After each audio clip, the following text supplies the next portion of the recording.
हरियाणामध्ये काय झालं?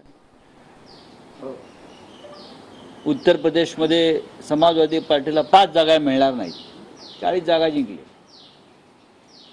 मोदींना 400 जागा मिळणार, बहुमत सुद्धा मिळालं नाही.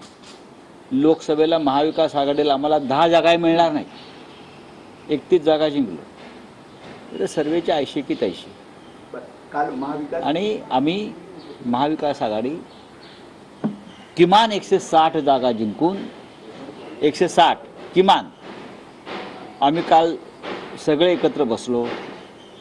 साधारण महाराष्ट्रभरातला निवडणुका, मतदान, कौल या संदर्भात मी, जयंतराव पाटील, बाळासाहेब थोरात, अनिल देसाई होते सोबत आमच्या, आम्ही सगळे बसलो आणि सीट टू सीट असेसमेंट केल्यावरती असं लक्षात आलं आमच्या की 160 जागा आम्ही सहज जिंकतो महाविकास आघाडी म्हणून.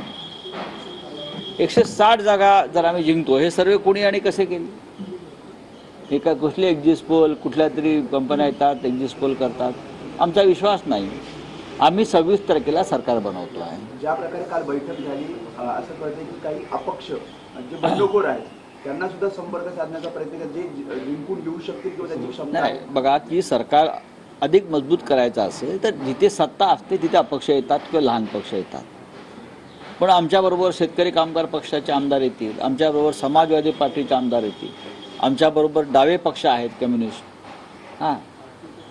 निवडून येत आहेत. जीवा पांडू गावित निवडून येत आहेत, विनोद निकोले डहाणूला निवडून येतात, शेका पक्षाचे आमदार निवडून येत आहेत, समाजवादी पार्टीचे आमदार निवडून येतात. हे सगळे महाविकास आघाडीचे घटक आहेत. याशिवाय काही अपक्ष आमच्याबरोबर आतापासूनच त्यांनी आम्हाला पाठिंब्याची इच्छा व्यक्त केलेली आहे.